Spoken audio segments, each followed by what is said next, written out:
Mad max అంటేనే ఒక cinematic madness. అప్పట్లో యాక్షన్ జానరాని రీడిఫైన్ చేసిన మ్యాడ్ మ్యాక్స్ ఫ్యూరీ రోడ్కి ఇప్పుడు ప్రీక్వెల్ వచ్చింది. సో మూవీ లవర్స్, ఈ ఫ్యూరియోసా సినిమా మీద నా ఒపీనియన్ ఏంటో ఈ వీడియోలో మీతో షేర్ చేసుకుంటాను. ముందుగా ఒకటి గుర్తుపెట్టుకోండి, it's not a franchise factory, it is the Furiosa. ఇలా ఎందుకన్నానంటే ఇదేమి ఏదో ఒక సినిమా హిట్ అవ్వగానే దానికి వెంటనే సీక్వెల్ తీసి క్యాష్ చేసుకునే టైప్ సినిమా కాదు. ఇది ఫ్యూరియోసా క్యారెక్టర్ ఆరిజిన్ స్టోరీని ఎక్స్ప్లోర్ చేసే ఒక సాలిడ్ అండ్ మీనింగ్ఫుల్ ప్రీక్వెల్. 2015లో వచ్చిన Mad Max Fury Road cinema చూసిన వాళ్ళకి ఫ్యూరియోసా క్యారెక్టర్ మాత్రం గుర్తుండిపోతుంది. సో ఈ ఫ్యూరియోసా చైల్డ్హుడ్ నుండి వారియర్లా మారే వరకు క్యారెక్టర్ జర్నీని ఈ సినిమాలో మనం చూడొచ్చు. ఆల్రెడీ మ్యాడ్ మ్యాక్స్ ఫ్యూరీ రోడ్లో వరల్డ్ బిల్డింగ్ జరిగిపోయింది కాబట్టి దానికి ఎక్స్టెన్షన్ లాగా ఇందులో ఇంకొన్ని ఇంపార్టెంట్ డీటెయిల్స్ని రివీల్ చేశారు. అన్నిటికీ మించి ఈ ఫ్యూరియోసా సినిమాని ఏదో పాత మ్యాడ్ మ్యాక్స్ ఫ్యూరీ రోడ్కి ఇమిటేషన్లా కాకుండా ఒక సపరేట్ బీస్ట్ లాగా తయారు చేశారు director George Miller. So next మనం మాట్లాడుకోవాల్సింది mad genius and the master mind George Miller గురించి. 79 సంవత్సరాల వయసులో ఇంత challenging and mind blowing action ఎపిసోడ్లు తీయడం మాత్రం నాకు తెలిసి కేవలం జార్జ్ మిల్లర్ ఒక్కరికే సాధ్యమైంది. Clint Eastwood and Martin Scorsese తర్వాత వయసుతో సంబంధం లేకుండా బ్యాక్ టు బ్యాక్ మాస్టర్ పీసులు తీస్తున్నటువంటి one and only film maker ఈ జార్జ్ మిల్లర్. ఈ లెజెండరీ ఫిల్మ్ మేకర్ వర్క్ని పెద్ద స్క్రీన్ మీద ఎక్స్పీరియన్స్ చేస్తే వచ్చే కిక్కే వేరు.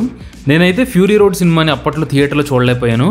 బట్ ఇప్పుడు ఈ ఫ్యూరియోసా సినిమాని ప్రసాద్స్లో పెద్ద స్క్రీన్ మీద చూస్తుంటే నిజంగా ఆ ఇమ్మర్సివ్ ఎక్స్పీరియన్స్ని అయితే మాటల్లో చెప్పడం కష్టం. సో మూవీ లవర్స్, నా సజెషన్ మాత్రం ఒకటే, సాధ్యమైనంత పెద్ద స్క్రీన్ మీద మంచి సౌండ్ సిస్టమ్ ఉన్న థియేటర్లో ఈ సినిమాని చూడండి. ఒకటి మాత్రం నిజం, ఈ సంవత్సరంలో one of the best theatrical experiences ఇచ్చారు డైరెక్టర్ జార్జ్ మిల్లర్. ఇక నెక్స్ట్ ఆబ్వియస్గా సినిమా నుండి ఎక్స్పెక్ట్ చేసిన బాగా వర్కౌట్ అయిన పాయింట్ ఏంటంటే ప్యూర్ యాక్షన్ అండ్ అడ్రినలిన్. ఎన్ని మాటలు మాట్లాడినా కానీ మెయిన్గా ఈ సినిమా నుండి మనం ఎక్స్పెక్ట్ చేసేది మైండ్ బ్లోయింగ్ యాక్షన్ ఎపిసోడ్స్, థ్రిల్లింగ్గా ఉండే చేజ్ సీక్వెన్స్లు.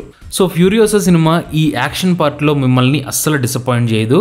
ఫ్యూరీ రోడ్లో ఉన్నట్టే ఇందులో కూడా కొన్ని అద్భుతమైన యాక్షన్ ఎపిసోడ్స్ ఉంటాయి. కాకపోతే యాక్షన్తో పాటు క్యారెక్టర్ డెవలప్మెంట్ని కూడా మనం ఎక్స్పీరియన్స్ చేయొచ్చు. 2015లో వచ్చిన మ్యాడ్ మ్యాక్స్ ఫ్యూరీ రోడ్ సినిమా యాక్షన్ జానరాలో ఒక అన్డిస్ప్యూటెడ్ మాస్టర్ పీస్.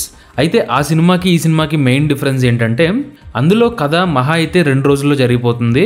కానీ ఈ ఫ్యూరియోసా సినిమాలో మాత్రం కొన్ని సంవత్సరాల పాటు క్యారెక్టర్ జర్నీని, ఆ డిస్టోపియన్ ప్రపంచాన్ని చూపించారు.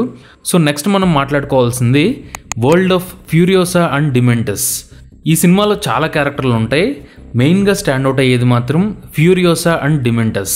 వీళ్ళిద్దరి మధ్య నడిచేటువంటి ఆ రివెంజ్ డ్రామా సినిమాలో కోర్ ఎమోషన్ని క్రియేట్ చేస్తుంది.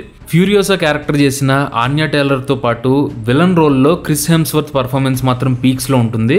ముఖ్యంగా ఈ విలన్ డిమెంటస్ క్యారెక్టర్లో కామెడీతో పాటు ఒక బ్రూటల్ అండ్ మ్యాడ్ పర్సన్ అని మనం చూడగలుగుతాం. ఫైనల్గా చెప్పేది ఏంటంటే మ్యాడ్ మ్యాక్స్ ఫ్యూరీ రోడ్తో కంపేర్ చేయకుండా చూస్తే ఈ ఫ్యూరియోసా సినిమా కళ్ళకి చెవులకి మాత్రం ఒక ఫీస్ట్లా ఉంటుంది. సో మూవీ లవర్స్, మీరు మాత్రం విజువల్గా, ఆడియో పరంగా ఒక solid and epic cinematic experience కావాలనుకుంటే తప్పకుండా ఫ్యూరియోసాని ట్రై చేయండి. ఒకవేళ సినిమాను ఆల్రెడీ చూసేసి ఉంటే మీకేమనిపించిందో కింద కామెంట్ చేయడం మర్చిపోకండి. Thanks for watching this video.